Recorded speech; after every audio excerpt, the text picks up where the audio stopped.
მოგესალმებით ძვირფასო მეგობრებო, ჩვენ ახლა ვიმყოფებით ლალიანთიძის საკვირაო სკოლაში. ეს არის პოდკასტი ლალისთან ყავაზე, თუმცა დღეს ყავის ნაცვლად ცხელი შოკოლადი გვაქვს. გეოგრაფიულად ვიმყოფებით ბათუმში, ექვთიმე თაყაიშვილის 5 ნომერში და დღეს ჩემი სტუმარია ოლღა მურცხვალაძე. და თქვენ ალბათ შენიშნეთ, რომ ეს ბოლო ხანებია, ცოტა განსხვავებული პოდკასტები გვაქვს, იმიტომ რომ თან საინტერესო და განსაკუთრებულ ხალხთან მაქვს ხოლმე შეხვედრა. და ეს არის რაღაც ერთგვარი პროექტი ჩემთვის.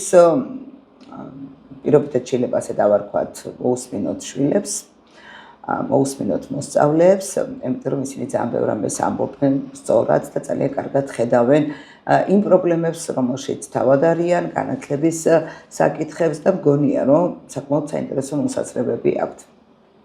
მე და ოლღა დღეს ვისაუბრებთ იმაზე, თუ რამდენად მიზანშეწონილი არის დავალებები სკოლაში, იმიტომ რომ როგორც მე მივხვდი და ჩემო პატარა მოკვლევა მაჩვენა, ეს ერთ-ერთი ისეთი საჭირო ბოროტო და მნიშვნელოვანი საკითხია მოსწავლეებისთვის. დღეს თანამედროვე სამყაროში, როდესაც ადამიანებს ძირითადად აქვს ის კურსი აღებული, რომ საკუთარ განათლებას თავად უზრუნველყოფენ და თავად გამოკვეთენ ხოლმე საკუთარი ინტერესების სფეროს, რაღაცა მთლად საფუძველ მოკლებული ამბავი არ მგონია მისი მოთხოვნა, რომ დავალებები არ იყოს. ყოველ შემთხვევაში ეს ჯობს თვითონ ოლღასგან მოვისმინოთ და ეხლა შევეცდებით ჩვენ და ოლღა, რომ აი ჩავშალოთ რა არის თქვათ დავალებების პოზიტიური მხარე და რა არის დავალებების არ მიცემის ნეგატიური მხარე და რაღაცნაირად შეიძლება მისი აწყო-დაწონა და რაღაც დასკვნამდე მისვლა. თან ეს ისეთი საკითხია ოლღა, რომ ბუნებრივია ხვდები ხო, რომ მე და შენ ამ საკითხს ვერ გადავწყვეტ. უბრალოდ ჩვენ ერთადერთი რაც შეგვიძლია დავდოთ არგუმენტები ამის სასარგებლოდ. ხო, არის თუ არა საჭირო ზოგადად საშინაო დავალებები სკოლაში. ჯერ ძალიან დიდი მადლობა მინდა გითხრა, რომ მოხვედი და რომ გაბედე, იმიტომ რომ არ არის მარტივი ასეთ თემებზე საუბარი, როცა საკუთარი აზრის პოზიციონირება გიწევს და ამ აზრის დაცვა კიდე, ხო? მაგრამ ნახოთ, აბა ლოგიკის კლუბში რა ვაკეთეთ ამდენი ხნის მანძილზე, ახლა გამოჩნდება. ჩემი აზრით დავალებები არა სავალდებულო, რადგან მასწავლებელს თვითონ შეუძლია ჩაანაცვლოს ეს თვით კლასში გაკეთებით და უფრო სახალისოდ და ბავშვს ხელს უშლის სხვა კლუბებში სხვა რამების განვითარებისთვის. და რატო შეგიშლის ახლა საშინაო დავალებას განვითარებაში ხელს? მაგაში ვერ გამოყვები. იმიტომ რომ შეიძლება, დროს ართმევს. დროს წაიღებს დავალების გაკეთება, როდესაც შეიძლება რომ სხვა კლუბშია, რომ იმ დროს, როდესაც დავალებას აკეთებ. შენ რაღაცა ძალიან ბევრ კლუბში დადიხარ, ხო? მე როგორც ხედავ, ახლა ისე იძახი სხვა კლუბში, სულ კლუბებში დადიხარ? რა კლუბებში დადიხარ? მუსიკალური ცეკვა, კიდე ფრენბურთი, ლოგიკა, მკითხველთა კლუბი. ხუთ რაღაცაზე დადიხარ გარდა იმისა, რომ სკოლაში ხარ, ხო? ინგლისურიც. ინგლისური მე-6. ესე იგი გამოდის, რომ კვირაში 7 დღეა შენ მინიმუმ ორჯერ ხო დადიხარ სადმე თუ არა? ინგლისურზე ორჯერ. კვირაში 3 ჯერ, კვირაში 2 ჯერ, ხო? ხო, მკითხველთა კლუბში? ერთხელ. ერთხელ, ლოგიკის კლუბში ერთხელ. იქ ორჯერ, სამჯერ, ესე იგი გამოდის, რომ გარდა სკოლისა თითოეულ დღეს რამდენიმე ადგილას დადიხარ, ხო? ერთზე მეტ ადგილას გიწევს წასვლა, ხო? და როგორ ახერხებ ამას, როგორ უთავსებ ერთმანეთს?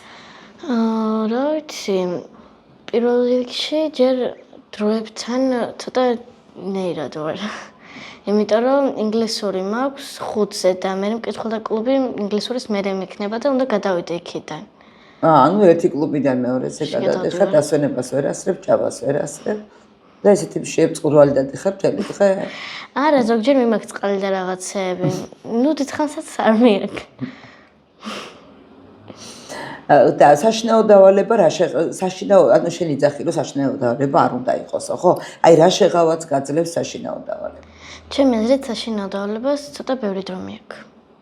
და ეხლა ნახე როგორა დრო მიაქვს ახლა თქვა იმასაც ჩვენ რომ წერთ აქა დრო მიაქვს ლოგიკის კლუბში რომ დადიხარ ხო სხვაგანაც რომ დადიხარ იმასაც ხო დრო მიაქვს აი რატო გენანება ეს დრო რომელიც საშინაო დავალებაში იხარჯება ჩემი აზრით თვითონ საშინაო დავალება სკოლაში უნდა გაკეთდეს და არა სახლში რადგან ბავშვს სხვა რამებიც სჭირდება მე მაინც ამას ვიმხრობ. ხო, მაგრამ ეხლა ნახე, საშინაო დავალება თვითონ სიტყვა რაზე ლაპარაკობს, ხო? საშინაო, ანუ სახში უნდა გაკეთდეს, ხო? და ანუ შენ თვლი რომ აი თქვათ მასწავლებელმა რაღაც ახალი საშინაო დავალებას როგორ გაძლევენ? მასწავლებელი ხსნის ახალ თემას, შემოდის რაღაც ახალი მასალა და მასწავლებელს უნდა რომ თქვენ ეს გაამყაროთ და კარგად გაიგოთ და გაძლევს სახში დავალებას. ხო? იმიტომ რომ ის კარგად შეძლებ თუ არა, ანუ რაც მასწავლებელმა ახსნა, ის რამდენად კარგად გაგებული და გააზრებული, ხო? ესაა ხო მთელი ფილოსოფია საშინაო დავალებისა, რა? კი, მაგრამ სახლში შეიძლება ბავშვმა კიდე რაღაც დაიხმაროს ან ტელეფონში ჩატბოტს იხმარებენ ამ ბოლო დროს, ხო? ჩატბოტით პასუხობენ, კი, მე აღმოვაჩინე, ხო? და ჩემი აზრით მასწავლებელს ანუ თვითონ უნდა გაკეთოს კლასში, რადგან მის თვალწინვე უნდა ხდებოდეს. ხო, მაგრამ მასწავლებელი არ უნდა დაეხმაროს. თუ რამე უნდა მიანიშნოს, პასუხი კი არ უნდა უთხრას. ხო, ანუ ესე იგი შე როგორ რაღაცას ამბობ, თვითონ სკოლაშივე უნდა ხდებოდეს ახალი მასალის ახსნაც, გამყარებაც და საბოლოო ვერსიამდე მისვლაც, ხო? და არ უნდა მოდიოდეს სახლში ეს დავალებები, ხო? ისე ეს ძალიან ისეთი ძლიერი არგუმენტია, იცი, რომ აი სახში სხვები რო ეხმარებიან, მასწავლებელი მაინც ვერ ხვდება მისი დავალება ბავშვმა და მოუკიდებლად გააკეთა თუ არა, ხო? მე შევამჩნიე, რომ ჩემმა მოსწავლეებმა ზოგმა პოზიტიურად გამოიყენა ჩატბოტი, ზოგმა ნეგატიურად. ახლა მაგალითად იყო ასეთი ჩემი კლასელი სულ ჩატბოტს იყენებს დავალებებში და მაგის გამო ჩამორჩენილია ცოტა. ხო არა და სკოლის პროცესში ვერ იყენებ, ხო? ტელეფონები არა, იმიტომ ტელეფონები ჩამორთმეული გვაქვს. სადიდება ტელეფონები მასე. მას სპეციალური ყუთიას, რომელიც დამრიგებელს აქვს და გვართმევს და მას მაგით აზრდებს. თუ რამე მას დედასვენებენ, მას გვარაკენებს. ხო. მოგწოთ ასეთი დამოკიდებულება? დასვენებებზეც ტელეფონის გამოყენება და რაღაცები ჩვენ თვითონ არა, მაგრამ მასწავლებლებისთვის ალბათ კარგია. ხო, ეს ტელეფონთან დამოკიდებულება ძალიან ისეთი თემა არის რა, ცოტა რთულად გასააზრებელი მეც ისე. მე ჩვეულებიც ტელეფონმა ძალიან. ხო, და კიდე ამასთან ბრძოლა კიდე ცალკე თემა, მაგრამ მეორე ამბავიც არის თუ არა ბრძოლა საჭირო. მე მცდელობა მქონდა რომ ეს ტელეფონების თან ბრძოლას ვარჯობია რომ ვასწავლო ბავშვებს ტელეფონები როგორ გამოიყენოს სწორად. აი იგივე ჩატბოტი, ახლა მაგალითად ბავშვმა გამოტოვა რომელიმე თემა, რომელიც მასწავლებელმა ახსნა. თუ იმას ჩატბოტს ახსნევინებს, ხო და რაღაცა ონლაინ რესურს მოძებნის და იმ გამოტოვებულ თემას თუ აღიდგენს, ამაში ცუდი რა არის? არაფერი მას. დაეხმარებს რაღაცას. ანუ ერთი და იგივე მოვლენა. მას ძალიან ცუდად იყენებენ. ხო. ერთი და იგივე მოვლენა შეიძლება ნეგატიურადაც გამოიყენო და პოზიტიურადაც, ხო? ანუ ნეგატიური ახლა ის იქნება თუ ახლა შე როგორც თქვი ასეთი ადამიანები თუ არსებობენ რომ ჩატბოტს აკეთებინებენ დავალებას და თვითონ გააზრებული არ აქვთ. პრინციპში ასეთი ადამიანები ყოველთვის იარსებებს. ხო და რო არ იყოს დავალებები აი რას გააკეთებდი?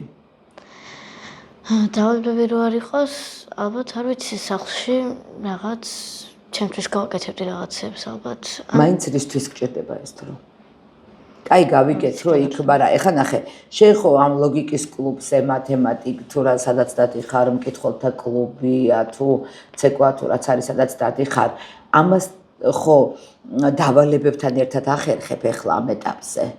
ნუ კი, იმიტომ რომ ჩვენი ქართულის მასწავლებელი არის ძალიან კარგი, იმიტომ რომ თვითონ კლასში გვაკეთებინებს დავალებებს და ცოტას გვაძლევს სულ. რამდენი წუთის დავალება უნდა მოგცეს მასწავლებელს? ვეჭვი მაქვს რომ ის არის, ნატალი ჩახვაძე ხო არ გასწავლის? არა. არა. ჩვენთან ცოტა მეხუთე კლასში ცოტა დიდი დავალებებია, მაგრამ ზოგჯერ ჩვენ მასწავლებლები ცოტას გვაძლევენ, იმიტომ რომ იციან რომ ბევრი დავალება ან დანარჩენებიც ხო გვაძლევენ და უფრო მეტი დრო რო დაგვრჩეს. აი ჯამურად რა დრო ჭირდება დავალებების შესრულება? საშუალოდ ახლა ზოგჯერ არის რომ ბევრია, ზოგჯერ ცოტა, მაგრამ საშუალოდ მე ვანდომებ 50-55 წუთს. ყველა დავალებას? ნუ ლამის 1 საათი და ეგ რაში გაწუხებს? კაცო 1 საათი დავალება არ არის ბევრი. მეხუთე კლასელისთვის. მე უფრო და უფრო ძნელდება. როდის მერე? მე-6 მე-7 კლასში. მაგის შიში გაქვს რომ აღარ კლასებში რო გადახვალ, იქ ის გექნება, ხო?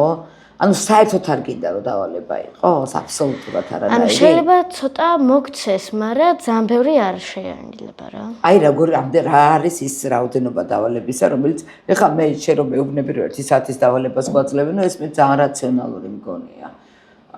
სულაც არ მგონია რომ ბევრია. რამდენი საგანი გაქვს? სადღაც 6 საგანი ხო გაქვს? თუ მეტი? კი მას, მაგრამ 3 აქედან მას დავალებებს ხშირად არ გვაძლევს. რომელია საგნები, რომლებიც დავალებას არ გაძლევს? ისტი მას ფიზკულტურა და საფრთხოჩული მას. საფრთხოჩული თხრობით გვაძლევს ხოლმე. დავალებებს გასაგებია, ხო? ისტი და ფიზკულტურა ვერ მოგცემს დავალებას. კარგი და ეს დავალებების მომცემი საგნები რომელია ძირითადად? მათემატიკა, ქართული, ისტორია. ბუნებაც ხოლმე გვაძლევს. ხელოვნება მე მომწონს. ხელოვნება თვითონ კლასში ძალიან კარგად გვიხსნის. ხოლმე გვეუბნება რომ აბა თქვენ წარმოედგინეთ თავი და ისე მითხარით როგორ რა მოხდებოდაო და ანუ კიდე გვიხსნის, ანუ თუ მაგალითად ფარს აგვიხსნის, თვითონ მას ფარსაც რო გვიხატავს, მას უფრო რეალობაში წარმოვიდგენ. რას გიხატავს? მას თუ მაგალითად აგვიხსნა ძველი ისტორია ხელოვნებაში და ძველი ხმალი და ფარი. როგორ გამოიყურებოდა მას თვითონაც გვიხატავს, რომ წარმოვიდგინოთ ადვილად და უფრო ადვილად დავიმახსოვროთ. და იმაში აუდიტორიებში ის არა გაქვთ ინტერნეტ რესურსი, რომ გაჩვენოს მასწავლებელმა? მას ხშირად არ გვაჩვენებენ მას, მაგრამ ვულკანი მას ბუნებაში რომ ვისწავლეთ, მაშინ მას ამოფქვევაც გვაჩვენა და აიროვანი ვულკანებიც რო მას მაგენიც. ხშირად ბუნება გვაჩვენებს, კი. ანუ აუდიტორიებში, ოთახებში გაქვთ, ხო, ის ტექნიკური საშუალებები, რომ ესენი გააკეთო. ძალიან კარგი. ახლა შენ მე რასაც მეუბნები რაღაცა მომწონს მე დამოკიდებულება, ანუ ცოტა დავალება და იმ ცოტა დავალებასაც აპროტესტებს. შენ უნდა ნახო ზოგიერთ სკოლაში რამდენი დავალებას აძლევენ ბავშვებს. ხანდახან მგონია, რომ მასწავლებლები მარტო დავალებებს რო აძლევენ ბავშვებს, ამით იცდილობენ, რომ ამით ახერხებენ, რომ რაღაცა შედეგებზე გავიდნენ. ხო და შენ შვენიერი ის გონია გარემო. მაგრამ მოდი ახლა ვთქვათ რა იცი? ესე იგი ეს 1 საათი რას გიწყვეტს ასე მნიშვნელობას, რომ 1 საათი დავალებები 1 საათის პროცენტად დავალებების 1 საათში შესრულება, 1 საათის გამოყოფა ამისთვის დავალებებისთვის გენანება. მე ზოგჯერ მქონია შემთხვევა, რომ დავალების დროს ან ტელევიზორისთვის გამეხედავს, ან მესიჯი რომ მომდის, ვერ ვითმენ და ეგრევე მინდა რომ ჩავხედო. მერე? მე დრო მიდის. და მე დრო. ეგ დავალების ბრალი ხო არ არის შენი ბრალი ხო? დავალებებს დასაბრალი. ხო. ახლა შენ წარმოიდგინე ბავშვები, რომლებსაც აი სულ აქვს დავალებები. აი ხო ყავს არა სხვა სკოლებში მეგობრები, ხო? ხო, რას ამბობენ? აი იმათმა რა უნდა თქვა და რა უნდა ქნა? არ ვიცი, მას ზოგჯერ მას არ ასრულებენ, ან მას ზოგჯერ ვინმე საწერინებენ. შეიძლება მას ზოგჯერ მქონია შემთხვევა, მას ტესტს თვითონ სახლში რო აძლევენ. ბავშვები მარტო პასუხებს წერენ, ანუ პასუხები სხვა არსებობს წიგნში და პასუხებიდან იწერენ. წიგნის ბოლოში პასუხები როა იმას იწერენ და მე მასწავლებელი ხო არ მიიღებს მაგას.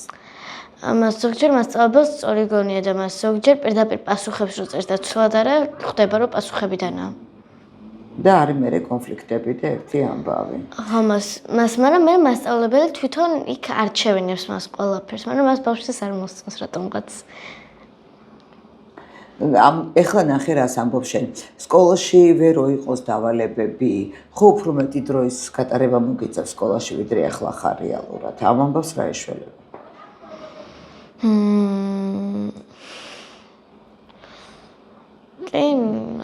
თუ გინდა რომ მასწავლებელმა იმ დროშივე მოასწროს ყველაფერი რაც არ გამოყოფილ. მას ჩვენ სკოლაში არის 40 წუთი გაკვეთილი ერთი და 20 წუთი რო აგვიხსნას და 20 წუთი მაგალითად ამაზე გვამუშაოს, ან ცოტა მოგცეს და 10 წუთით გვეყოფა მას ჩვენ რო დავწეროთ იქ. აი შენ გააქვს ისეთი ისა აი კლუბებში თემში რომ დადიხარ ისეთი აქტივობები გააქვს რომ აი მაგალითად რაღაცას იგებ, რაღაცას სწავლობ, მაგრამ დავალებების გარეშე. არის ეგეთი შემთხვევები? აი მაგალითად ინგლისურში რომ ემზადები და რომ მეცადინეობ, დავალებებს არ გაძლევს მასწავლებელი. კი, მაგრამ მაგ მოთხოვე, მაგ ეგ ხო შენი დაკვეთა არის, ფულს ხო უხდი იმ ინგლისურის რეპეტიტორს ან ვიღაცას სხვას, ხო? იქ მოითხოვე რომ დავალებები არ მომცეთ. რომ უფრო მეტი დრონოთ შენს? არა. კი, მაგრამ შეიძლება ხდიცი. იქვე გამაკეთებინა ყველაფერი თქო. არ ჯობია? გააქვს ასეთი შემთხვევა, რომ აი იქვე ასრულებ დავალებებს და დავალებები არა გაქვს სახლში? კი, მას ბევრია. რა გაქვს ასეთი? მას კითხულთა კლუბი თვითონ გაკვეთებინებს მას დავალებებს იქ და დავალებას არ გვაძლევს ხოლმე. და სახლში არ კითხულობს ვერე წიგნებს? კი, მას მაგრამ უმეტესობას იქ უკითხებს. სახლში ერთი ან ორი თავი გვექნება. ანუ მაინც გაქვს დავალება. კი. კიდე მას ფრენბურთს დავალება არ აქვს საერთოდ. შვენიერი. მე სპორტი მიყვარს, იმიტომ რომ სპორტს დავალება არ აქვს. რა თქმა უნდა. საერთოდ ჩემი აზრით თვითონ სიტყვა დავალება ცოტა ინაირია. მაიმე სიტყვა არ მოგწონს, აბა ჩავღრმავდეთ ამ სიტყვაში რა შინაარსი აქვს. დავალება. და გავალი და დავალება ხო, ვალი აქვს ფუძე. და არ გიდა რომ ვალში იყო, ხო? სიტყვა მოქმედებს ნეგატიურად. ჩემი აზრით კი, ხოლმე კი. ხო, და იქ სადაც არა გაქვს დავალებები, თქვათ, როგორ გადიხარ შედეგზე. ოღონდ ახლა სპორტს არ ექნება დავალება, მაგრამ რას გეუბნები? ანუ ისეთი საგნები, რომელიც დავალებას არ გაძლევს და შენ თვლი რომ შედეგიანია. ეს გქონია ამისი გამოცდილება? კი, იმას, იმიტომ რომ მასწავლებელი საფრთხოჯულის კლასში გვეხსნის, კლასშივე გვაკეთებინებს ყველაფერს და მას ბოლოს მას გვაჯამებინებს ყველას მას. თვითონ რომ რა გაიგეთ, აბა თქვენ მითხარითო. და მაგით მას ბევრი რამე გაიგოთ ჩემო კლასელებმა. და მეც. ლოგიკის კლუბშიც ასე ვაკეთებთ, ხო? აქაც არ არის და დავალება. მას ბოლოს ვაჯამებთ კიდევაც. ხო, არ არის დავალება, მაგრამ მე გახსენდება ის, რასაც აქ ვაკეთებთ. სხვა თემებში, აი სკოლაში იყენებ მიდგომებს, რასაც ლოგიკის კლუბში ვაკეთებ. იმას ძალიან ბევრჯერ აი რას იყენებ ძირითადად რა მიდგომებს? მას მას მე გამრავლების ტაბლა გამომადგა ძალიან მათემატიკაში, იმიტომ რომ მას ვერ ვსწავლობდი მართლა. კიდე მას მეხსიერებაც გამემჯობესდა. აქ რო ის ტრენინგები ვაკეთეთ, მეხსიერების გაუმჯობესებას. დამომეწონა მას მაგენით. კიდე მას ახალი ბევრი რამე გავიგე და სკოლაშიც გამომადგა. ოხუნჯი მას ერთხელ განმარტება ჰქონდა და აქ რო ვისწავლე მას იქიდან გამოვიყენე. მას კიდე ბევრი რამეა. ანუ ლექსიკაზეც რომ მუშაობდა ეს ესენი გეხმარება, ხო? და ანუ შეგიდა რომ ამ პრინციპით იყოს ყველა ისა. ნუ პრინციპში ამაში მოგყვები და რატომაც არა შესაძლებელია. ცხელ შოკოლადს რატო არ სვამდალია? მე ჩემი გადაცემის აი ბოლო ნაწილი ყოველთვის არის რაღაცას ვლაპარაკობთ ყავაზე, იმიტომ რომ გადაცემას ხო ქვია ლალისთან ყავაზე და მინდა რომ რაღაცა ბოლოს ყველამ თავისი აზრი გამოთქვას ყავაზე და შენ ახლა ხან ჯერ ასაკობრივად ყავის მსველი ადამიანი არა ხარ? თუ ხარ? არა, მას ყავა არ მიყვარს. არა, ხო. აი როგორ აღიქვამ უფროსები რო სვამენ ყავას ამ ამბავს? მე თვითონ არ მომწონს მას დედაჩემსაც მარტო ცივი ყავა უყვარს მას, დიდად არ სვამს ყავას. ნუ მამა სვამს ხოლმე მას, მაგრამ მე არ მიყვარს ყავის დანახვაზე. მას მაგრამ ვიცი ყავის გაკეთება. ვუკეთებ ხოლმე მას. მამას უკეთე? აუ რა მაგარი. ქალიშვილის მithმეული ყავა. წარმოვიდგენია მამა როგორი ამაყე იქნება მაგ მომენტში, ხო? რაი არ ჯობია დავალებების კეთებას მამას ყავა მიართვა? იმ დროში. გაერთო იმას და კარგი, ხა რა მითხარი, იცი? რამე ისეთი ხო არ ყოფილა, რომ შენ გინდოდა გეთქვა, ხო ემზადებოდი ჩაფიქრებული გქონდა, რომ რაღაცა გეთქვა და მე არ მიკითხავს, ხო არ დარჩა რა მეკითი. არა. ყველაფერი ვთქვით, ხო? მაგრამ არ გვინდა დავალებები, დრო გვინდა გამოვიყენოთ სხვადასხვა კლუბებში და ვიმუშაოთ სკოლაშივე, ხო? ესაა რაღაცერად შენი დაკვეთა საზოგადოებისადმი, ხო? კარგი, ძალიან დიდი მადლობა. მგონია რომ საინტერესო იყო და საინტერესო იქნება ჩვენი მაყურებლისთვისაც. მე ამ ნოტაზე დაგემშვიდობებით. ეს იყო პოდკასტი ლალისთან ყავაზე. ჩემი სტუმარი გახლდათ ოლღა მურცხვალაძე და ჩვენ ვიმყოფებოდით ექვთიმე თაყაიშვილის 5 ნომერში. ველოდებით თქვენს კომენტარებს.